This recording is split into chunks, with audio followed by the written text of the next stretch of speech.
Alright, so we got a beef stir fry with ginger and balsamic vinegar, right? So the ingredients today, we can use a bit of red onion, we can use some carrot, some celery, some broccoli, some ginger. I'm using some sirloin steak, which I'm cutting up for the stir fry. So got a third of an onion. I'm going to cut it into half and then just cut it into a few pieces so it's we get nice big pieces for the stir fry. So we don't want a small dice or a thin slice, so it's a bit more on the chunky side.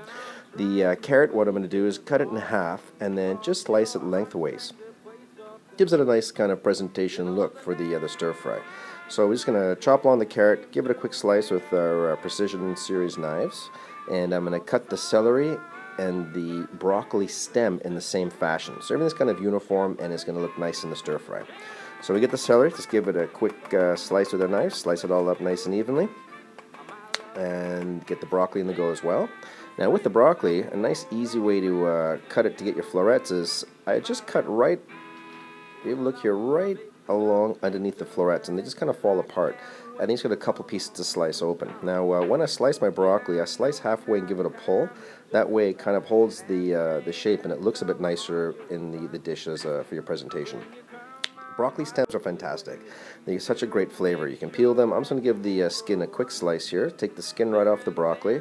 I'm going to cut it in the same fashion as I have the celery and the carrots, so everything's nicely uniform. But I find the broccoli stem nice and sweet, and instead of throwing it in the bin, it bulks up your stir fry, and it's got great nutrition in the stem. It's got great flavor. So we're going to slice it up the same ways we have the celery and the carrots. Meanwhile, I've been preheating the pan. Alright, so preheating the pan here, and water beads. When the water beads, we're good to go. So I've taken the beef, I sliced it up, I chipped the beef, I cut up some ginger and put it in with my beef. I've been marinating for about an hour. No oil in the pan, greaseless cooking. We put the beef right in the pan. I'm going to season the meat with a little bit of salt, and we're going to sear that for a few minutes. After a few minutes, I'm going to add in my carrots. I'm going to put in pretty much all the vegetables here. So we're going to put in the onions, the celery. We're going to fire all that stuff right on top, the broccoli stuff.